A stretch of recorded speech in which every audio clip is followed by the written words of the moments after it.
आरव और वीर ने मिलकर मिस्टर धीरज राय के बेटे को पकड़कर अपने एक सीक्रेट प्लेस पर भिजवाकर वापस पार्टी में आ जाते हैं। वीर और आरव जाकर मानव को बताते हैं कि उन्होंने आधा काम पूरा कर लिया, बाकी का काम पार्टी के बाद पूरा हो जाएगा। यह बात सुनकर मानव से चेहरे पर एक सेटिस्फाइड मुस्कान आ जाती है। वही वह वेटर ड्रिंक मानव के पास ले जा रहा था कि तभी उस वेटर के सामने नीरज जी आ जाते हैं।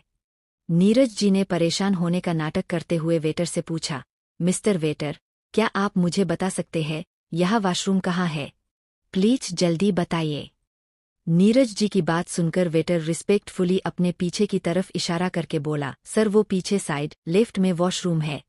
जैसे ही वेटर पीछे मुड़ा तभी नीरज जी ने मौका पाकर अपने हाथ में पकड़ी ड्रिंक को वेटर के ड्रिंक से बदल दिया जो वो मानव के पास ले जा रहा था।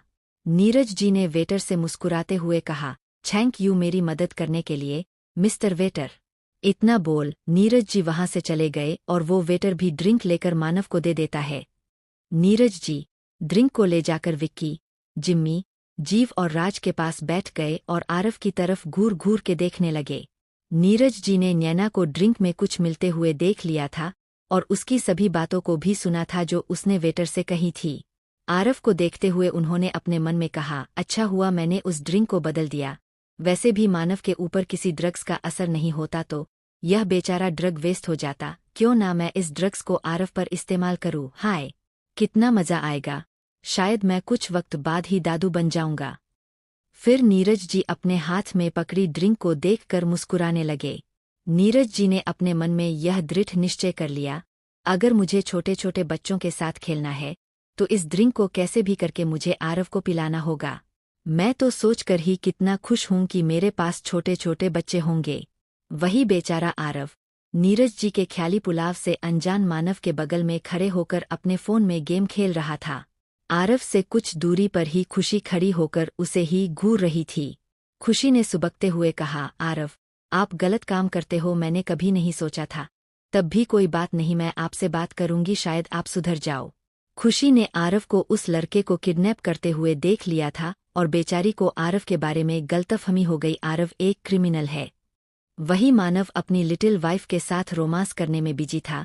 मानव को अच्छे से पता था कि इस पार्टी में कौन क्या कर रहा है, चाहे वह नैना हो, नीरज जी हो या फिर खुशी हो, लेकिन मानव उन सभी पर अपना कीमती वक्त बर्बाद ना करके अपनी लिटिल वाइफ के साथ थोड़ा रोमांस करना चाहता था, जो बखूबी कर रहा था। बेचारे वीर और आरव, जिन्हें बॉडीगार्ड के तौर पर मानव ने कुछ दूरी पर अपने इंस्ट्रक्शन देकर खड़ा कर दिया कि कोई भी उसे डिस्टर्ब नहीं करेगा। इंडिया में सिंह हॉल में सभी लोग सोफे पर बैठकर अभी और कुणाल को घूर रहे थे। सोना ने इरिटेट होकर कहा, अब तो बता दो कि शादी क्यों की, हम पिछले 15 मिनट से ऐसे ही बैठे हैं। सोना की बात सुनकर परी कुछ बोलती उससे पहले ही अभी बोल पड़ा, वह आज ही मैंने एक पिक्चर देखी थी जिसमें हीरो और हीरोइन भागकर शादी कर लेते हैं, और यही नहीं मेरी और परी की तरह उनकी भी शादी कुछ दिनों में उनके परिवार वाले करवाने वाले थे। तो मैंने सोचा कि इतना कहकर अभी शर्माने लगता है। अभी को शर्माते देख हॉल में बैठे सभी लोग हैरान हो जाते हैं। अर्जुन ने क्यूरियस होकर अभी से पूछा, अभी क्या, इसके आगे तो बोलो। अभी ने शर्माते हुए कहा, वह मैंने सोचा क्यों ना मैं भी परी के साथ भागकर शादी कर लूं, जैसे उस हीरो ने हीरोइन के साथ किया। इतना कहकर वह खड़ा हो गया। ओह गॉड, मुझे बहुत शर्म आ रही है। इतना कहकर अभी अपने रूम की तरफ भाग गया। वही अभी की पूरी बात सुनकर सभी सदमे में चले जाते हैं। सभी के मन में अब एक ही बात चल रही थी कि अभी को अब से पिक्चर या टीवी सीरियल से दूर रखना पड़ेगा। अभी के जाने के बाद अब सभी की नज़र कुणाल पर आकर अटक गई। नीताजी ने घूरते हुए कुणाल से पूछा, उस बेवकूफ का तो सुन लिया, अब तुम भी बता दो तुमने शादी क्यों की, कहीं तुमने सावधान इंडिया तो नहीं देख लिया था। नीताजी की बात सुनकर कुणाल झेप गया। उसने अपना मुंह बनाकर जवाब दिया, ऐसा कुछ नहीं है, मुझे कायरा से पहली नज़र में प्यार हो गया है, इसलिए मैंने उससे शादी कर ली ताकि कोई और उसे ना ले जाए। इतना कहकर कुणाल मुस्कुराते हुए अपनी बगल में बैठी कायरा को देखने लगा, जो पहले से ही अपनी मासूम नज़रों से उसे ही देख रही थी।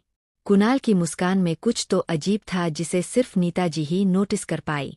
कुणाल की मुस्कान देखकर नीताजी की भौहें तन गई। उन्होंने चिंता जताते हुए कायरा से पूछा, कायरा कहीं कुणाल ने तुम्हारे साथ कोई जबरदस्ती तो नहीं की ना? खुद का नाम सुनकर कायरा चौंक गई। उसने नीता जी की तरफ देखकर घबराते हुए जवाब दिया, नहीं आंटी, ऐसी कोई बात नहीं है। कायरा की बात सुनकर नीता जी ने बात को आगे न बढ़ाते हुए सभी को कमरे में जाने का कहकर खुद भी अपने कमरे में चली गई। अपनी माँ के जाने के बाद अर्जुन झट से कुणाल के पास गया और उससे पूछा, कुणाल, तुम मेरी माँ को कैसे जानते हो, बोलो।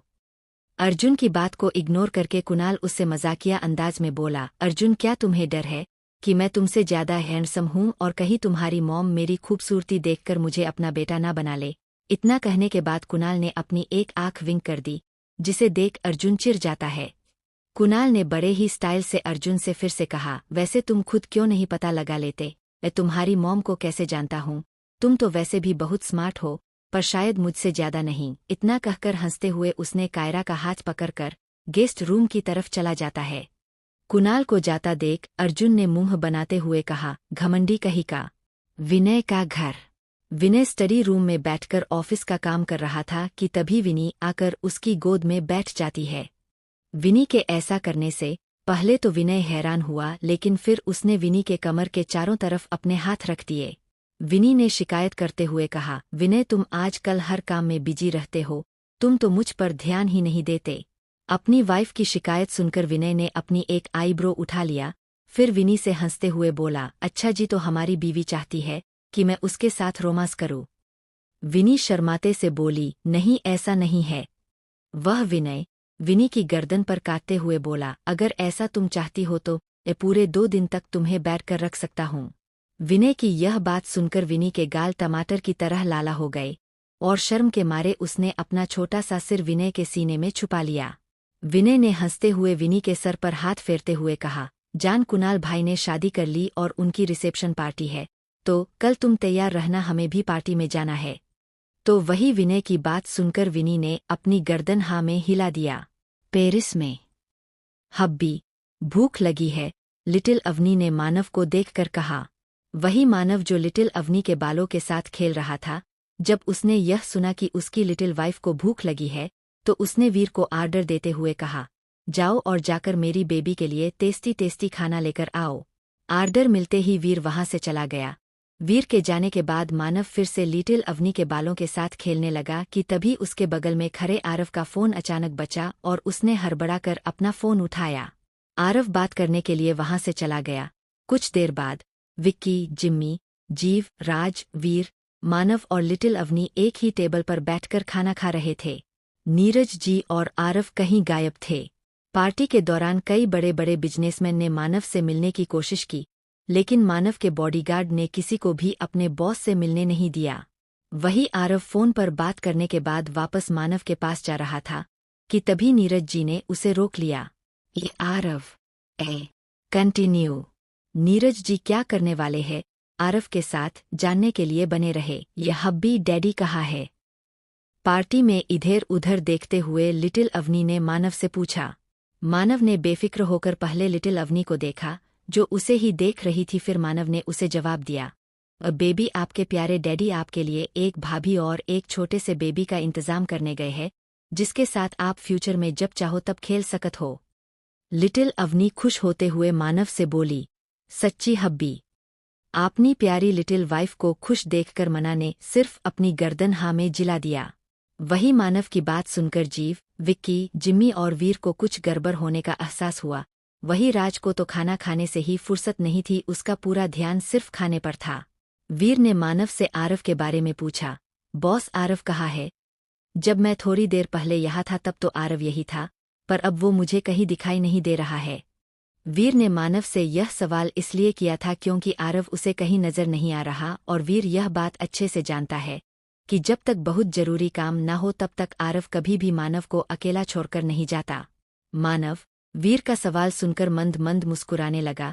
फिर उसने एक डेविल स्माइल करते हुए जवाब दिया, हो सकता है वह कोई बहुत जरूरी काम में बिजी हो या फिर वह डैड की कोई ख्वाहिश पूरी करने में बिजी हो। मानव की गोल गोल बातें सुनकर वीर का सर चकराने लगा, उसे कुछ तो गड़बड़ लग रहा था। विक्की ने अपना जूस का गिलास टेबल पर रखा और मानव को अपने शक भरी नजरों से देखते हुए अपने बगल में बैठे जिम्मी से बोला, कुछ तो गड़बड़ है, वरना ऐसे तो आरव हर वक्त मानव से चुंबक की तरह चिपका रहता है। वह अचानक से ही अपने बॉस को छोड़कर ऐसे कैसे भाग जाएगा? जीव ने वीर का हाथ पकड़कर अपनी धीमी आवाज में उससे कहा, कहीं नीरज अंकल कुछ छोल तो नहीं करने वाले आरव के साथ। जीव की यह बात सुनकर वीर अपनी जगह से खड़ा हो गया। उसको यूं खड़ा होते देख सभी उसकी तरफ देखने लगे तो वीर ने सभी से बहाना बनाते हुए कहा, वह मुझे वॉशरूम जाना है। इतना कहकर वो वहां से भाग गया। जीव ने भी बहाना बनाते हुए कहा, वह मुझे भी वॉशरूम जाना है। इतना कहकर वह भी वीर के पीछे पीछे भाग गया। अब टेबल पर केवल लिटिल अवनी, विक्की, जिम्मी और राज और मानव बचे थे। लिटिल अवनी ने वीर और जीव को जाते देख मानव से पूछा, हब्बी इन्हें क्या हुआ? लिटिल अवनी की बात सुनकर मानव ने उसका ध्यान अपनी तरफ खींचते हुए कहा, बेबी वह उनका अपना मैटर है। आप केवल मुझ पर ध्यान दो वरना सभी लोग मेरा मजाक उड़ाएंगे कि लिटिल अवनी मुझसे प्यार नहीं करती तो मुझे बहुत बुरा लगेगा। इतना कहकर मानव उदास हो जाता है। यह देख लिटिल अवनी जल्दी से मानव के चेहरे को पकड़कर बोलो, नहीं हब्बी लिटिल अवनी किसी और पर ध्यान नहीं देगी। इतना कहकर लिटिल अवनी ने खाने का एक बाइट मानव की मुंह में डाल दिया। 2 बाइट मानव को खिलाने के बाद लिटिल अवनी अपनी अलसाई आवाज में मानव से बोली, हब्बी लिटिल अवनी के हाथ थक गए हैं। हब्बी लिटिल अवनी के हाथों को देखो उठ नहीं रहा। हब्बी पहले आप खाना खा लो और फिर लिटिल अवनी को भी खिला दो। और हाँ लिटिल अवनी के पैर में दर्द हो रहा है, इसलिए जब हम अपने रूम में जाएंगे तो आप मुझे अपनी गोद में उठा लेना, ओके? मानव ने अपनी लिटिल वाइफ को प्यार से देखते हुए कहा, ओके।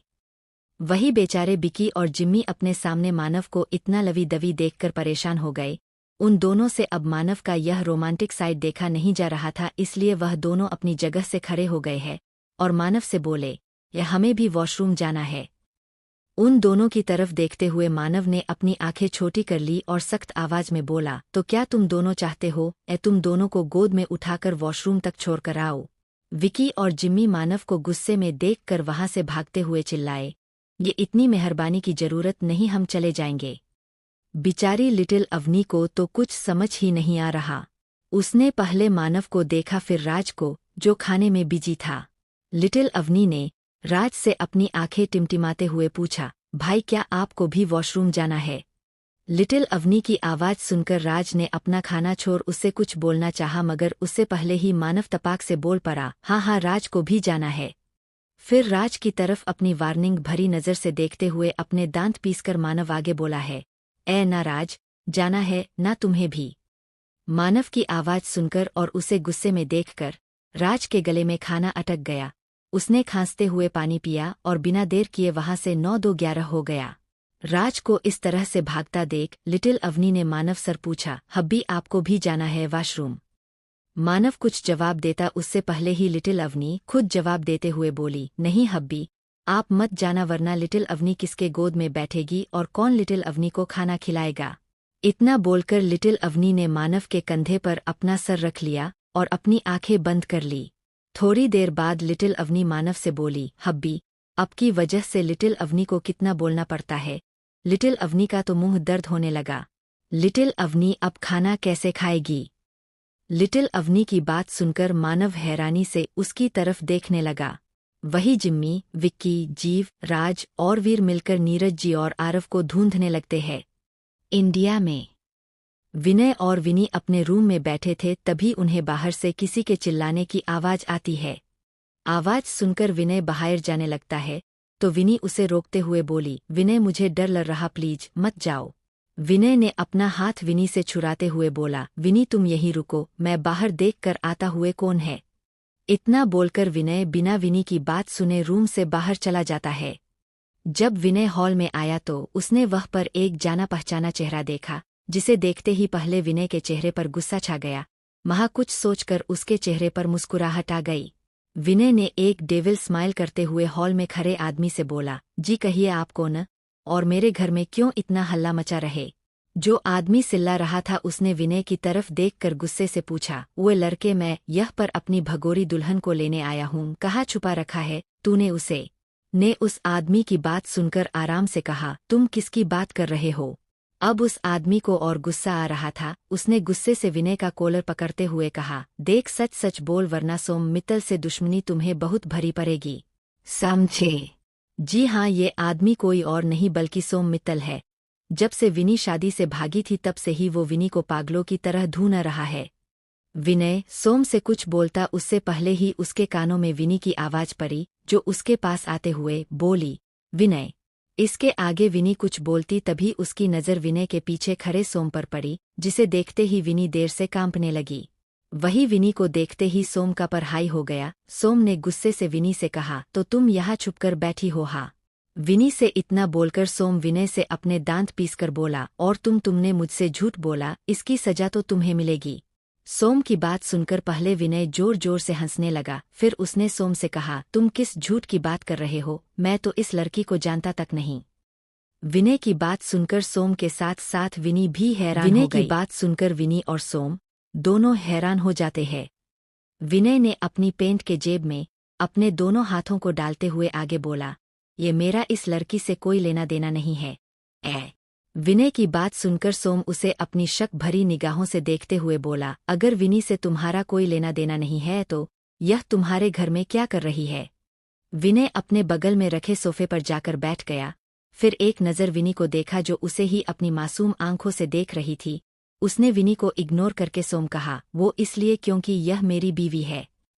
जैसे ही विनय ने यह कहा, सोम ने गुस्से से अपनी गन निकालकर उसके ऊपर तान दिया और फिर अपने दांत पीसते हुए बोला, तुम्हारी हिम्मत कैसे हुई मेरी होने वाली बीवी से शादी करने की? पर कोई बात नहीं, इसकी सजा तुम्हें मिलेगी।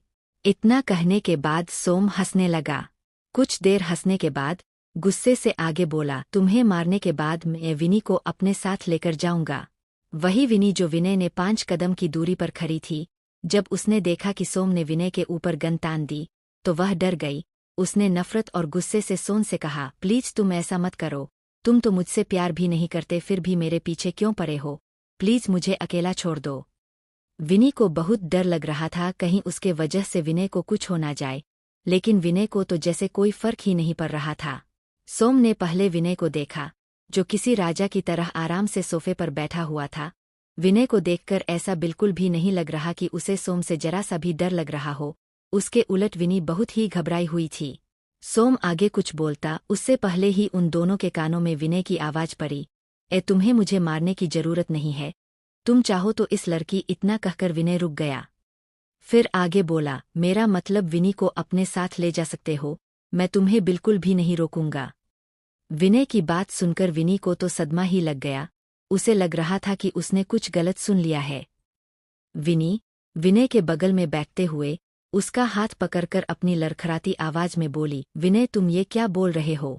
विनय ने पहले अपना हाथ विनी के हाथ से छुड़ाया, फिर एक स्माइल करके उसके गालों को सहलाते हुए बोला, सॉरी बेबी, लेकिन जो कह रहा हूं वह सच है। विनी को तो विनय की बात पर विश्वास ही नहीं हो रहा था। उसकी आंखों में आंसू आ गए। उसने रोते हुए विनय से पूछा, अगर मुझे छोड़ना ही था तो मुझसे शादी क्यों की? विनी की बात सुनकर विनय जोर जोर से हंसने लगा। उसने हंसते हुए विनी से कहा, बेबी चलो मैं तुम्हें बता देता हूँ मैंने ऐसा क्यों किया। इतना कहकर विनय ने विनी के हाथों को कसकर पकड़ते हुए अपने दांत पीसकर बोला, उस दिन इसी हाथ से मुझे थप्पड़ मारा था ना, तो इसका भुगतान तो तुम्हें करना ही था। मैंने सोचा क्यों ना मैं तुमसे शादी करके तुम्हें छोड़ दूँ, ताकि तुम एक छोड़ी हुई औरत कहलाओ, तब तुम्हें भी हर्ट होगा। बिल्कुल वैसे ही जैसे उस दिन तुमने बार में सबके सामने मुझे थप्पड़ मारकर मेरे ईगो को हर्ट किया था। विनी जैसे जैसे विनय की बात सुन रही थी, उसे ऐसा लग रहा था जैसे उसकी पूरी दुनिया पलट रही हो। विनी को होश में आने में थोड़ा वक्त लगा। उसने रोते हुए विनय को गले लगा लिया, फिर रोते हुए उससे रिक्वेस्ट कर बोली, विनय आई लव यू, प्लीज ऐसा मत करो। अगर तुम मुझसे नाराज हो तो तुम भी मुझे थप्पड़ मार लो, पर प्लीज ऐसे मत करो। इतना कहने के बाद विनी और जोर जोर से रोने लगी। तो वही सोम जिससे अब यह ड्रामा देखा नहीं जा रहा था, उसने गुस्से से चिल्लाकर कहा, बंद करो यह ड्रामा। इतना कहकर उसने विनी का हाथ पकड़ लिया और वहां से ले जाने लगा। विनी ने खुद को छुड़ाने की कोशिश की, मगर उसकी सभी कोशिश बेकार थी। उसने उम्मीद भरी नजरों से एक बार विनय की तरफ देखा, मगर विनय ने उसे अपनी नजरें फेर ली। ये देख विनी टूट गई। विनय ने विनी को पीछे से देखते हुए धीरे से कहा, सॉरी विनी, पर मुझे मेरा बदला और तुम दोनों ही चाहिए, इसलिए कुछ वक्त के लिए मुझे तुमसे दूर रहना होगा, क्योंकि अगर इन लोगों को ये पता चल गया कि मैं को हूं तो मैं अपना बदला नहीं ले पाऊंगा। विनय अपने रूम में जाते हुए बोला, जान बस मेरा इंतजार करना। सिंह मेशन में कुणाल शावर लेकर वॉशरूम से निकला और वॉशरूम से निकलते ही उसकी नज़र सोफे पर गई, जहां पर कायरा बैठी थी। कुणाल कायरा के पास पहुंचकर उसे अपनी गोद में उठाकर बेड पर फेंक दिया, फिर उसके ऊपर आते हुए बोला, बेबी वैसे आज तुम दुल्हन के जोड़े में काफी सुंदर लग रही हो, लेकिन हाँ मुझसे ज्यादा नहीं, क्योंकि मैं सबसे ज्यादा हैंडसम और चार्मिंग हूँ। तुम तो मेरे जैसा पति पाकर धन्य हो गई होगी। ना होना भी चाहिए, क्योंकि तुम्हें द कुणाल खुराना जो मिला है। कुणाल की बात सुनकर बेचारी कायरा, जो अभी तक डरी सहमी थी, वह अचानक ही स्पीचलेस हो गई। उसने अपने मन में सोचा, इस इंसान ने शादी करते वक्त मुझसे कहा था कि यह मुझे हमेशा टॉर्चर और परेशान करेगा। क्या यह अपनी तारीफ कर करके ही मुझे टॉर्चर और परेशान करेगा? बेवकूफ कहीं का। वही कुणाल कायरा की मन की बातों से अनजान अपनी तारीफ करते हुए आगे बोला, मुझे पता है मैं बहुत ही ज्यादा अच्छा हूँ, बहुत ही ज्यादा हैंडसम हूँ। हाँ तुम थोड़ी बदसूरत हो, पर कोई बात नहीं, मैं आज से ही काम चला लूंगा। और हाँ मैं तुम्हें एक बात बता दूं, तुम्हें हमेशा मेरी बात माननी होगी, समझी? मैंने एक कॉन्ट्रैक्ट तैयार किया है, चलो पहले उस पर साइन करो। इतना कहने के बाद कुणाल कायदा के ऊपर से हट और ड्रॉर से एक फाइल लाकर कायरा को दे देता है। कुणाल फाइल की तरफ इशारा करते हुए बोला, जल्दी से पढ़ो और साइन करो, इसमें लिखी हर एक चीज को तुम्हें मानना होगा, समझी? इतना कहकर वह एक टक कायरा को घूरने लगा। तो वही कायरा ने जैसे ही फाइल खोलकर पढ़ा तो उसके होश उड़ गए। उसके पास कहने को शब्द ही नहीं बचे थे। उसने एक बार अपना सर उठाकर कुणाल को देखा, जैसे पूछ रही हो, क्या जो इस फाइल में लिखा है वह सच है? कुणाल कायरा की मन की बात जानकर उससे बोला, इसमें जो कुछ भी लिखा है वह सच है, अब जल्दी से पढ़ो और साइन करो। कुणाल की बात सुनकर कायरा गहरे सदमे में चली गई। उसने फिर से कॉन्ट्रैक्ट के रूल को पढ़ना शुरू किया। रूल नंबर 1, कायरा को रोज सुबह उठकर कुणाल की कम से कम 7 से 10 तारीफ करनी होगी। अगर उसने ऐसा नहीं किया तो उसे पनिशमेंट मिलेगी। रूल नंबर 2, कायरा कुणाल से ज्यादा सुंदर नहीं दिख सकती, उसे हमेशा कुणाल से कम सुंदर ही दिखना होगा ताकि वह उसकी स्पॉटलाइट न चुरा सके। रूल नंबर 3, कुणाल ने जिस कलर के कपड़े पहने हैं वो उस दिन उस कॉलर के कपड़े नहीं पहन सकती। रूल नंबर 4, वो कुणाल के ऊपर बुरी नज़र नहीं डाल सकती, वरना कुणाल के हैंडसम चेहरे पर नज़र लगाने का भुगतान उसे करना होगा। ऐसे ही न जाने कितने ही शर्त उस कॉन्ट्रैक्ट में लिखे हुए थे। कायरा ने एक नज़र अपने सामने खड़े कुणाल को देखा, जो उसे ही घूर रहा था, फिर उसने उस कॉन्ट्रैक्ट पर साइन कर दिया। कुणाल ने जब देखा कायरा ने साइन कर दिया है तो वह खुशी से उछल पड़ा। शायद वह भूल गया था कि उसने कायरा को परेशान करने के लिए यह शादी की है। पेरिस में मानव अपने फ़ोन में ईमेल चेक कर रहा था और लिटिल अवनी उसके बगल में बैठी कुछ सोच रही थी। वही नैना कुछ दूरी पर खड़ी होकर मानव को देखते हुए बोली, मानव को ड्रिंक शायद मिल गई होगी और उसने पी भी ली होगी, मुझे कैसे भी करके उसके पास जाना होगा। इतना कहकर वह बड़े ही एटीट्यूड के साथ मानव की तरफ जाने लगी। जब लिटिल अवनी ने नैना को अपनी तरफ आते देखा तो उसके चेहरे पर डेविल स्माइल आ गई। लिटिल अवनी ने टेबल पर देखा, जहाँ चिली सॉस और पनीर रखा हुआ था। उसने पनीर के ऊपर ढेर सारा चिली सॉस डाल दिया और उस बाउल को उठाकर टेबल के थोड़ा किनारे रख दिया, जिधर से नैना आ रही थी।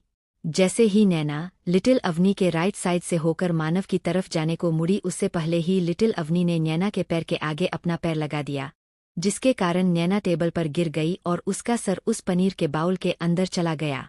लिटिल अवनी का इससे नहीं भरा तो उसने अपने आसपास देखा, कहीं कोई उसे देख तो नहीं रहा। जब उसे तसल्ली हो गई तो उसने एक जोरदार किक नैना के पैर पर मार दी। किक पड़ते ही नैना जोर से चिल्लाई, आह! नैनो को बहुत ही अजीब फील हो रहा था, क्योंकि उसके चेहरे पर पनीर के साथ साथ चिली सॉस भी लगा था। नैना ने किसी तरह खुद को संभाला और लिटिल अवनी की तरफ गुस्से से देखकर बोली, यू लिटिल कैट। इससे पहले नैना कुछ करती, लिटिल अवनी अपने बगल में बैठे मानव के ऊपर कूद गई और डरने का नाटक करते हुए मानव से बोली, हब्बी हब्बी। ओल्ड आंटी ने लिटिल अवनी को डरा दिया, देखो हब्बी, वो मुझे अभी भी डरा रही है। लिटिल अवनी की बात सुनकर मना गुस्से से नैना को देखने लगा। कंटिन्यू। क्या विनय विनी को वापस लाएगा? कुणाल ने क्यों किया कायरा से शादी? मानव क्या करेगा नैना के साथ? जानने के लिए बने रहे। मानव गुस्से से नैनो को देखने लगा, जिस कारण नैना अंदर तक कांप गई। नैना को ऐसा लग रहा था जैसे एक ठंडी हवा का झोंका उसे छूकर गुजरा हो। नैना ने डरते हुए अपनी लड़खड़ाते जुबान से कहा, मानव, वह मैंने कुछ नहीं किया, जो किया इस अवनी ने किया। नैना के मुंह से बेमानव जिसका नाम सुनकर लिटिल अवनी की आंखें छोटी हो गई। वो गुस्से से नैना को देखने लगी, जैसे उसने कोई बहुत बड़ा अपराध कर दिया हो। मानव ने अपनी कोल्ड आवाज में नैना से कहा, तुम्हारी हिम्मत भी कैसे मेरी लिटिल वाइफ को डराने की। मानव की आवाज सुनकर नैना ने अपनी सारी हिम्मत खो दी। काफी मशक्कत करके नैना ने थोड़ी हिम्मत जुटाते हुए कहा, मानव तुम ही देखो ना, तुम्हारी इस प्यारी लिटिल वाइफ के कारण मेरे चेहरे का क्या हाल हो गया। अगर लिटिल अवनी ने मेरे पैर पर किक न किया होता तो मैं उस बाउल पर ना गिरती जिसके कारण मेरा सुंदर फेस खराब हो गया। यह सब कितना शर्मनाक है। इतना कहकर नैना मानव के हैंडसम चेहरे को देखकर शर्माने लगी। लिटिल अवनी ने नैना की बात सुनकर घबराते हुए मानव को देखकर अपने मन में सोचा, कहीं हब्बी ये ओल्ड आंटी की बात सुनकर यह ना जान जाए कि मैंने ही इन ओल्ड आंटी को गिराया था। इतना सोचते ही लिटिल अवनी चिल्लाते हुए बोली, नहीं नहीं। लिटिल अवनी को चिल्लाता देख मानव उसकी तरफ देखने लगा। वो कुछ बोलता उससे पहले ही लिटिल अवनी मानव के कंधे पर अपने छोटे छोटे हाथों से मारते हुए बोली, hubby hubby, in old aunty ने आपका नाम लिया। हब्बी, इन ओल्ड आंटी से बोलो कि लिटिल बेबी के हब्बी का नाम ना ले वरना उसे रोना आ जाएगा। इतना कहकर लिटिल अवनी मानव को देखने लगी, जो पहले से ही उसे देख रहा था। ऐसा लग रहा है जैसे वो मानव का ध्यान डाइवर्ट करने में कामयाब हो गई। यह सोचते ही लिटिल अवनी खुश हो गई। वही नैना जो कब से लिटिल अवनी के मुंह से अपने लिए ओल्ड आंटी सुन रही थी, उसने गुस्से से अपने दांत पीसते हुए कहा, लिटिल कैट, तुम्हारी हिम्मत कैसे मुझे ओल्ड आंटी कहने की। मैं तुमसे ज्यादा खूबसूरत हूँ। नैना के इत कहने के बाद वहां का माहौल गर्म हो गया। लिटिल अवनी ने मानव की आंखों में देखा। 3 सेकंड तक देखने के बाद वो बच्चों की तरह जोर जोर से रोने लगी और मानव से बोली, हब्बी, इन ओल्ड आंटी ने लिटिल अवनी को कैट कहा। वही अपनी लिटिल वाइफ को रोता देख मानव ने गुस्से से अपनी खा जाने वाली नजरों से नैनो को देखा, जैसे वह नैनो को जान से मार देगा। फिर लिटिल अवनी के सिर पर प्यार से हाथ रखकर कहा, बेबी सबसे ज्यादा खूबसूरत है। इतना सुनते ही लिटिल अवनी खुश हो गई और अपनी तिरछी नजरों से नैनो को देखने लगी, जो उसे अपने जानलेवा नजर से देख रही थी। यह देख वह खुश हो गई। मानव ने आगे अपनी मैग्नेटिक आवाज में कहा, बेबी खूबसूरत है। वह लोग बदसूरत है जो आपको परेशान करते हैं या अपने आप को सबसे ज्यादा खूबसूरत समझते हैं। मानव की बात सुनकर लिटिल अवनी हैरान हो गई। उसने सोचा, क्या उसका हब्बी इनडायरेक्ट नैना को बदसूरत कह रहा। वहीं नैना को समझते देर नहीं लगी कि मानव उसे ही इनडायरेक्ट बदसूरत कह रहा। यह सोचते ही उसका चेहरा काला पड़ गया। उसने अपनी मुट्ठी बंद करते हुए चिल्लाकर कहा, मिस्टर मानव, क्या आप मुझे बदसूरत कह रहे हैं। मानव ने बिना किसी एक्सप्रेशन के नैना की तरफ देखते हुए कहा, क्या तुम खूबसूरत हो, लेकिन मेरी बेबी सबसे ज्यादा खूबसूरत है। नैना ने गुस्से से कहा, मिस्टर मानव, मुझे देखिए, आपको नहीं लगता मैं ज्यादा खूबसूरत हूँ। मानव ने फिर से अपनी सख्त आवाज में कहा, बेबी सबसे ज्यादा खूबसूरत है। इस बार नैना चिल्लाते हुए बोली, मैं ज्यादा खूबसूरत हूँ। मानव ने अपनी आंखें छोटी करके ने कहा, बेबी सबसे ज्यादा खूबसूरत है। नैना ने अपने कमर पर हाथ रखकर पहले अवनी को घूरा, फिर अपने दांत पीसकर कहा, मैं ज्यादा खूबसूरत हूँ। इस बार मानव ने भी गुस्से से अपने दांत पीसते हुए कहा, बेबी ज्यादा खूबसूरत है। इसी तरह मानव और नैना के बीच कोलर वार चलता रहा। लिटिल अवनी मानव की गोद में बैठी अपनी टिमटिमाती हुई आंखों से दोनों को देख रही थी। वहीं दूसरी तरफ विक्की, राज, जिम्मी, वीर, जीव और वीर मिलकर आरव और नीरज जी को ढूंढते ढूंढते थक हार के अपने अपने रूम में चले गए। इस वक्त पेरिस में 12:30 बज रहे थे। वही इंडिया में रात के 8:30 बज रहे थे। कुणाल, नीताजी, अर्जुन, सोना, आदि, अभी, परी और कायरा डाइनिंग टेबल पर बैठकर डिनर कर रहे थे। कुणाल बार बार कायरा के खाने को देख रहा था।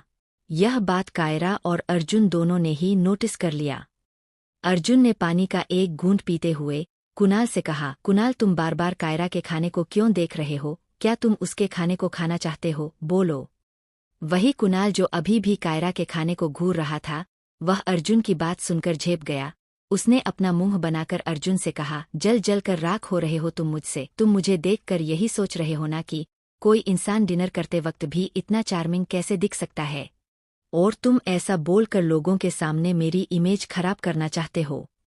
कुणाल की बात सुनकर सब अर्जुन की तरफ घूर के देखने लगे, जैसे उसने कोई बहुत बड़ा गुनाह कर दिया। यह देख अर्जुन ने सबकी तरफ देखते हुए कहा, मैं क्या किया। नीताजी ने अर्जुन के सर पर चपत लगाकर उसे डांटते हुए कहा, अर्जुन, क्यों तुम कुणाल को परेशान कर रहे हो? देखो बेचारा कितना भोला भाला है, और खबरदार अगर तुमने अगली बार उसे परेशान किया तो।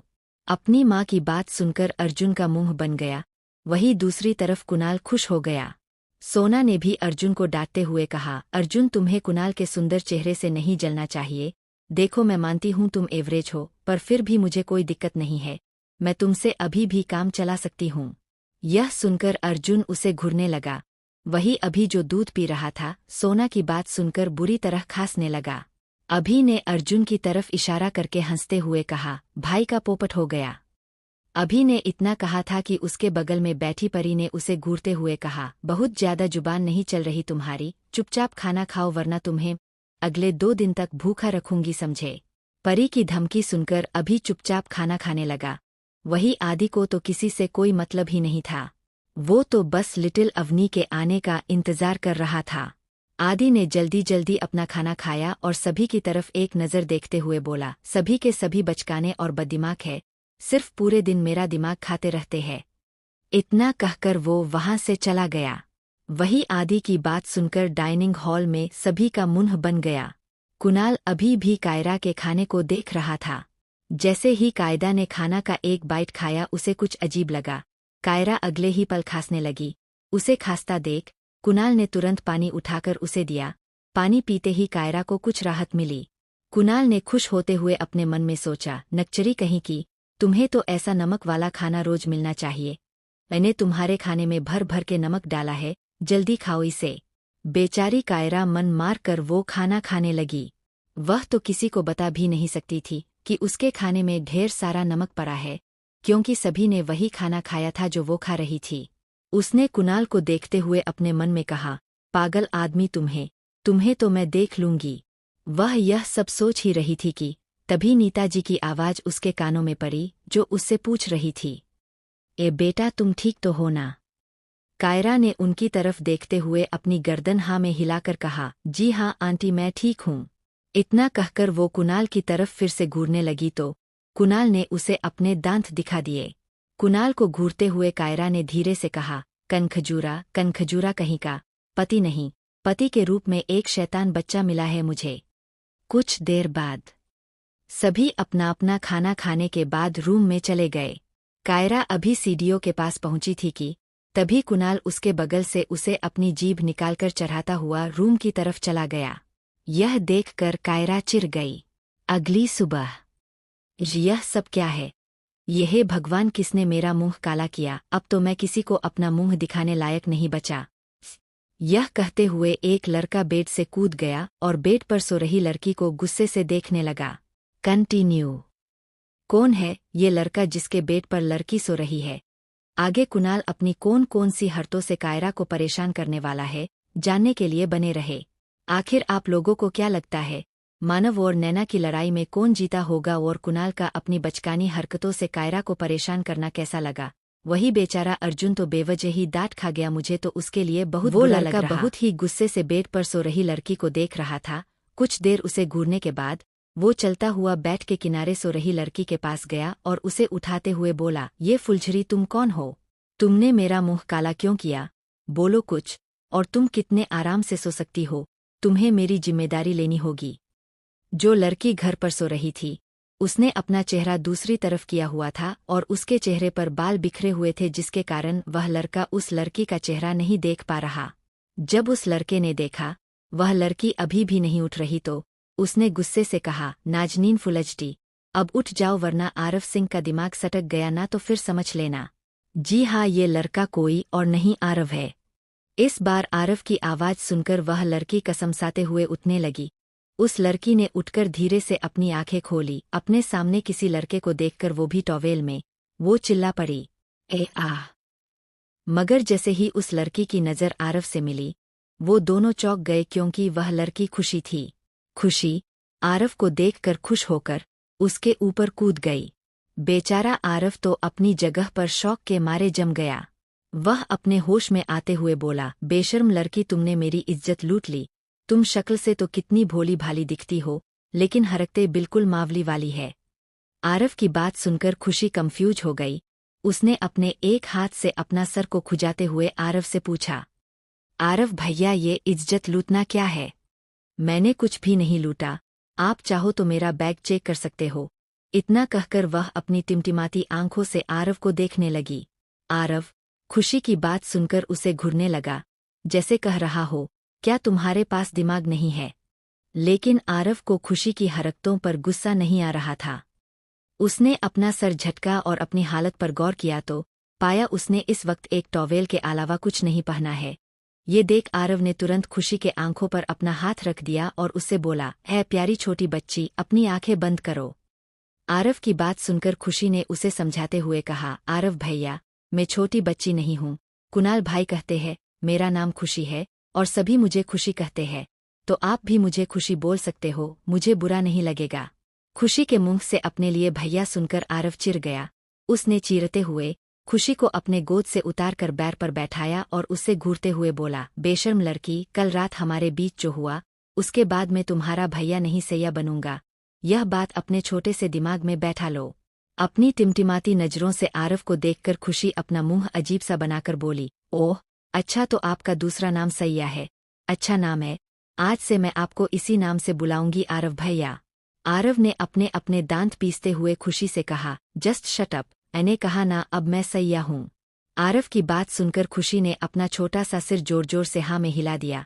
यह देख आरव ने सेटिस्फाइड होकर अपना सिर हिलाया और उठकर वह जाने को हुआ तो अचानक उसकी नज़र खुशी के शरीर पर पड़ी। खुशी ने इस वक्त कुछ नहीं पहना था, उसके शरीर पर कई सारे लव बाइट के निशान थे। आरव को अच्छे से याद है, उसने खुशी के साथ ज्यादा कुछ नहीं किया था क्योंकि वो ज्यादा नशे में होने के कारण बेहोश ही गया था। वही खुशी ने जब आरव को खुद की बॉडी को घूरता हुए देखा तो उसने भी अपनी गर्दन नीचे करके खुद को देखा। जैसे ही उसकी नज़र लव बाइट पर पड़ी वो घबराकर जोर जोर से रोने लगी।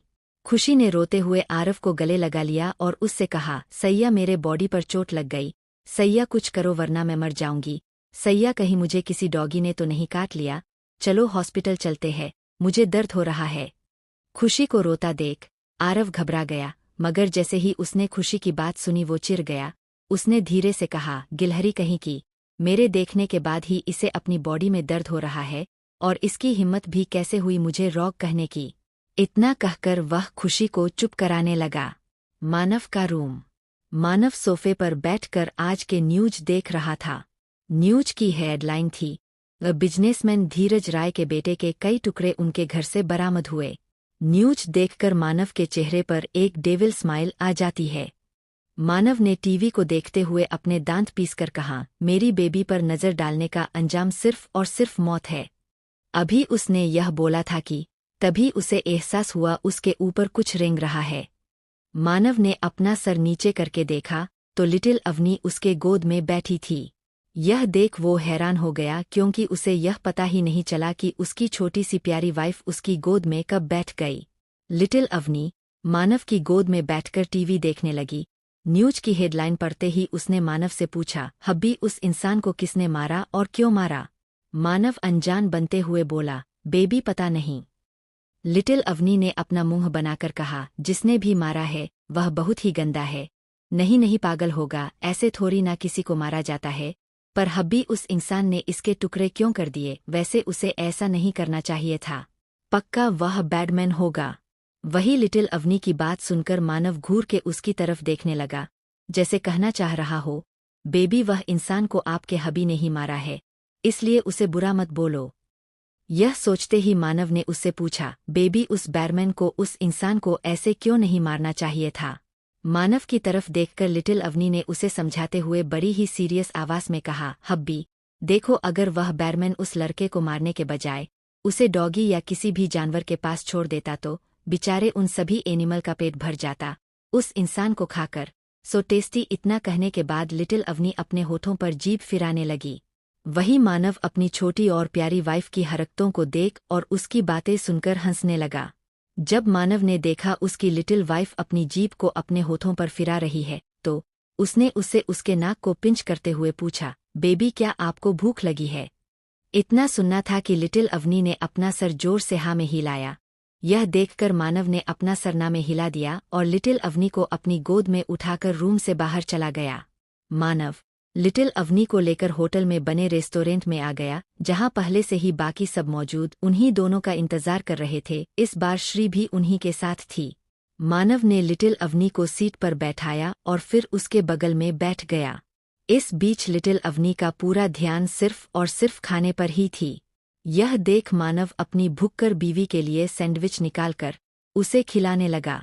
अपने मुंह में सैंडविच का बड़ा सा बाइट लेकर अपने सामने रखे खाने की तरफ इशारा करके लिटिल अवनी मानव से बोली, हब्बी, लिटिल अवनी को जूस भी पीना है और वह पिज्ज़ा भी, पराठा भी, नूडल्स भी, हब्बी वह भी। इस तरह करके उसने ढेर सारी डिशेस गिना दिए। मानव एक एक करके उसे सब खिला रहा था। उन दोनों को ऐसे देखकर वहां मौजूद सभी लोगों का मुंह बन गया। लेकिन नीरज जी कहाँ चुप होने वाले थे। उन्होंने मानव से कहा, डेविल मानव, तुम जोरू के गुलाम के रूप में और भी ज्यादा हैंडसम लग रहे हो। तुम्हें देखकर मेरा मन कर रहा है कि काश मैं भी एक लड़की होता और तुम मेरे हब्बी। इतना कहकर वो शर्माने लगे। मानव उन्हें गुस्से से घूरने लगा। इंडिया में सुबह के 4:30 बजे कुणाल धीरे धीरे अपने बिस्तर से उठकर वॉशरूम में घुस गया। लगभग 15 मिनट बाद वो वॉशरूम से बाहर आया और बिस्तर पर सो रही कायरा को देखकर डेविल स्माइल करने लगा। कुणाल ने अपने मन में कहा, welcome to hell Mrs Kaira Kunal Khurana, तुम्हें मैं बहुत परेशान करूंगा, इतना कि तुम्हें अफसोस होगा तुमने मुझसे शादी क्यों की। यह सब सोचते वो खुशी खुशी बैठकर लेट गया। थोड़ी देर बाद कुणाल ने अपनी तिरछी निगाहों से कायरा को देखा, जो अभी भी सो रही थी। यह देख कुणाल बेड पर रेंगते हुए कायरा के पास आ गया। अगले ही पल उसने उसे गले लगा लिया और सो गया। कंटिन्यू। आखिर क्या किया कुणाल ने? उसन कायरा को परेशान करने के लिए क्या किया? क्या करेगा अब आरव खुशी के साथ? क्या आरव खुदी को एक्सेप्ट जाएगा? आरव क्या ये जान पाएगा उसे ड्रग्स किसने दिए? विनय का घर। विनय एक अंधेरे कमरे में बैठकर शराब पी रहा था। उसकी आंखें गुस्से से लाल थी। विनय ने अपनी आंखें कसकर बंद कर लिए और अपने गुस्से को शांत करने लगा। कुछ देर बाद विनय ने अपनी आंखें खोलकर गुस्से से कहा, सोम मित्तल, सॉरी मेरा मतलब पूरी मित्तल फैमिली, अपनी उल्टी गिनती शुरू कर दो क्योंकि विनय खुराना तुम्हारी जिंदगी में वापस आ रहा। इतना कहकर वो पागलों की तरह हंसने लगा। कुछ देर हंसने के बाद अचानक उसकी नज़र दीवार पर लगी तस्वीर पर गई। रूम में हल्की हल्की रोशनी होने के कारण वो तस्वीर साफ नजर आ रही थी।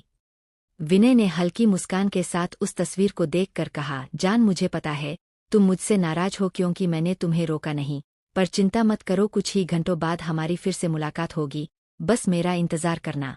इतना कहकर उसने अपनी आंखें बंद कर ली। वही एक शानदार महल जैसे दिखने वाले घर के बाहर बड़े बड़े अक्षरों में मित्तल हाउस लिखा था। उस घर के एक कमरे में एक लड़की खुद में ही सिमटी रो रही थी। रो रो कर उसकी आंखें सूज गई। उस लड़की ने रोते हुए कहा, विनय, आई हेट यू, तुम बहुत गंदे हो, मैं तुमसे प्यार करने लगी थी, सोचा था तुम्हारे साथ पूरी जिंदगी रहूंगी, पर तुमने मुझे खुद से दूर कर दिया। इतना कहकर वह लड़की और तेज रोने लगी। कुछ देर रोने के बाद उसने अपना सर ऊपर किया और पूरे रूम को देखते हुए बोली, यहाँ तो मेरा टेडी बेयर भी नहीं है। वह घटिया विनय मुझे घर से निकालने में इतना पागल हो गया था कि मुझे टेडी बेयर भी नहीं ले जाने दिया। वह बेवकूफ देगा भी क्यों टेडी बेयर, उसके पैसे का जो है, कंजूस कहीं का। विनी ने अपने आंसू पूछते हुए आगे कहा, चाहे जो हो जाए, उससे तो मैं अपने सभी टेडी बेयर लेकर रहूंगी, उसके लिए चाहे मुझे जो कुछ भी करना पड़े। विनी ने ठान लिया था कि वह किसी भी हाल में विनय के घर से अपने सभी टेडी बियर्स को लेकर आएगी, उसके लिए चाहे उसे कुछ भी करना पड़े। पेरिस में मानव वॉशरूम से बाहर निकला। इस वक्त उसने केवल लोअर ना हुआ था, उसके 6 पैक्स एब्स साफ नजर आ रही थे। मानव इस वक्त इतना हॉट एंड सेक्सी लग रहा था कि बैर पर बैठी लिटिल अवनी उसे देखकर अपनी लार टपकाने लगी। मानव को देखकर लिटिल अवनी ने अपने मन में कहा, हब्बी कितने हॉट है, इन्हें देखकर मन कर रहा है कि इन्हें लकी के साथ ही पिंजरे में बंद कर दूं, ताकि कोई भी हब्बी को देख ना पाए और लकी भी मेरे लिए इन पर नजर रखेगा। वही बेचारे मानव को तो दूर दूर तक कोई अंदाजा ही नहीं था कि उसकी प्यारी लिटिल वाइफ उसे लकी के साथ एक ही पिंजरे में बंद करना चाहती है। वो तो आराम से टॉवेल से अपने बाल सुखाने में भीजी है, क्योंकि लिटिल अवनी ने उसके ऊपर जूस गिरा दिया था, जिसके कारण उसे दोबारा नहाना पड़ा। जब मानव ने बाल सुखाने के बाद लिटिल अवनी को देखा तो उसके चेहरे पर एक मुस्कान आ गई, क्योंकि उसकी प्यारी वाइफ अपना मुंह खोल हवसी नजरों से उसे ही देख रही है। मानव लिटिल अवनी के पास जाके बोला, बेबी क्या मेरी बॉडी इतनी अच्छी है, जिसे देखकर आप लार टपकाने लगी। मानव की बातों पर बिना ध्यान दिए लिटिल अवनी ने मानव के बॉडी को टच करते हुए बड़ी ही बेशर्मी से कहा, हब्बी आप कितने हॉट हो, आपकी बॉडी तो छोटे भीम से भी ज्यादा अच्छी है। लिटिल अवनी की बात सुनकर मानव का मुंह बन गया। उसने लिटिल अवनी से कहा, बेबी क्या मैं आपको कोई कार्टून नजर आता हूं जो आप मुझे उस बेकार से भीम के साथ कंपेयर कर रहे हो। मानव की तरफ देखकर लिटिल अवनी ने अपनी नाक चढ़ाकर कहा, छोटा भीम इज सो पावरफुल, वो बहुत ही अच्छा है, आप उसके बारे में ऐसा मत बोलो। वही अपनी लिटिल वाइफ के मुंह से किसी गैर मर्द का नाम सुन मानव को जलन होने लगी, फिर चाहे वो कार्टून कैरेक्टर ही क्यों ना हो। मानव ने आगे बढ़कर लिटिल अवनी के मुंह को अपने होठों से बंद कर दिया। बदले में लिटिल अवनी भी उसे किस करने लगी। मानव को लगा था वो उसे धक्का देगी, पर ऐसा नहीं हुए। ये देख मानव खुश हो गया, पर उसकी खुशी ज्यादा देर तक नहीं टिकी। 15 मिनट बाद मानव लिटिल अवनी से अलग हुआ। अभी मानव ने ठीक से सांस भी नहीं लिया था कि लिटिल अवनी फिर से उसे जबरदस्ती किस करने लगी। मानव ने काफी कोशिश की खुद से दूर करने की, मगर लिटिल अवनी से मस न हुई। उसने मानव के हाथों को वही बेड पर रखे शर्ट से बांध दिया था। लगभग 20 मिनट बाद लिटिल अवनी ने मानव को सांस लेने के लिए छोड़ा। मानव ने जल्दी जल्दी सांस लेते हुए लिटिल अवनी से कहा, बेबी नो ये सही वक्त नहीं। मानव इसके आगे कुछ नहीं बोल पाया क्योंकि लिटिल अवनी ने उसे फिर से किस कर लिया। लिटिल अवनी मानव को किस करते करते उसके सीने तक आ गई। वो किस कम और काट ज्यादा रही थी। मानव खुद को लाचार महसूस कर रहा था। उसका मन रोने का कर रहा था, क्योंकि उसने ही अपनी लिटिल वाइफ के अंदर के हावसीपन को जगाया है। मानव ने गिड़गिड़ाते हुए कहा, बेबी प्लीज स्टॉप, ये सही नहीं है, अभी आप इन सब के लिए बहुत छोटी हो। मानव की बात सुनकर लिटिल अवनी रुक गई और मानव को देखते हुए बोली, हब्बी क्या सच में? मैं छोटी हूं लेकिन मैं 18 की हूं और आप? मानव ने बड़े ही आराम से जवाब दिया, 27 ईयर। मानव की एज जानकर लिटिल अवनी ने अपने होठों को ओ शेप में करके कहा, ओह अच्छा, तो मतलब मैं सच में बच्ची हूं और आप बूढ़े। अपने लिए बूढ़े शब्द सुनकर मानव चिढ़ गया और लिटिल अवनी को घूरने लगा। वही आरव का रूम। आरव रूम में इधर उधर चक्कर लगा और खुशी उसे देख रही थी। थोड़ी देर बाद खुशी अपना सर पकड़कर आरव से बोली, सैया आपने एक जगह पर खड़े रहो, आप इतनी देर से इधर उधर चक्कर लगा रहे हो, आपको देखकर मेरी आंखें दर्द होने लगी। आरव ने चिढ़कर खुशी से कहा, हाँ तो किसने कहा मुझे देखो। इतना बोलने के बाद उसने थोड़े हिचकिचाते हुए खुशी से पूछा, वैसे तुम कितने साल की हो? खुशी ने खुश होकर जवाब दिया, सैया मैं पूरे 18 साल और 6 महीने की हूँ। खुशी की बात सुनकर आरव को चक्कर आने लगा और वो भागते हुए खुशी के पास पहुंचा और उसके चेहरे को अपने हाथों में लेते हुए पूछा, कह दो ये झूठ है। खुशी ने हैरान होकर कहा, नहीं खुशी कभी झूठ नहीं बोलती। उसकी बात सुनकर आरव ने रोनी सूरत बनाकर कहा, इसका मतलब मैंने एक बच्ची के साथ रात बिताई? नहीं, ऐसा नहीं हो सकता। वही उसको देखकर खुशी अपने सर को खुजने लगी। यह देखा आरव ने उसे अपनी गोद में उठा लिया और रूम के बाहर जाते हुए बोला, चलो पहले बॉस से मिलते हैं, फिर तय करेंगे आगे क्या करना है, क्योंकि बॉस पास भी एक बच्ची है। इंडिया में कायरा सुबह के 6 बजे उठी और फ्रेश होने के लिए बाथरूम में चली गई। कायरा को वॉशरूम में जाता देख कुणाल खुशी से फूले नहीं समा रहा था। उसने अपने बालों पर हाथ फेरते हुए कहा, अब आएगा मजा। आधे घंटे बाद कायरा वॉशरूम से बाहर आई। उसे सही सलामत वॉशरूम से निकलता देख कुणाल ने हैरान होकर धीरे से कहा, इसे कुछ हुआ क्यों नहीं? यह फुलझड़ी तो सही सलामत है। वही बाथरूम से निकलते ही कायरा डेविल स्माइल करके कुणाल को देखने लगी। कुणाल को देखकर उसने धीरे से कहा, बड़ा आया रात को उठकर मेरे शैम्पू और बॉडी लोशन में काला इंक डालने वाला। इतना कहकर वो रूम से बाहर चली गई। यह देख कुणाल बुरी तरह चिढ़ गया। वही मित्तल हाउस। मित्तल हाउस के बाहर कई सारे लोग ढोल नगारे बजा रहे थे और एक लड़का जिसकी उम्र लगभग 26 साल थी, वो नाच रहा था। ढोल नगारों की आवाज सुनकर मित्तल हाउस के सभी मेंबर घर के बाहर आ गए। उन सभी के साथ विनी भी थी। जैसे ही विनी ने उस लड़के को उसने देखा, वह हैरान हो गई। उसके मुंह से निकला, ये विनय। वही विनय नाचना बंद करके मित्तल परिवार को पूरी तरह से इग्नोर करके एक फ्लाइंग विनी को देते हुए बोला, हाय स्वीट हार्ट, तुम्हें पता है तुम्हारे बिना मैं रात भर सो नहीं पाया, तुम्हें बाहों में भरकर सोने की आदत जो पड़ गई है। उसकी बात सुनकर वहां मौजूद सभी लोग गुस्से से उसे देखने लगे। कंटिन्यू। आगे क्या करेगा विनय? कैसे वो विनी को मित्तल हाउस से लेकर जाएगा? क्या आरव करेगा खुशी से शादी? क्योंकि आरव तो पहले ही खुशी की एज जानकर हैरान हो गया था।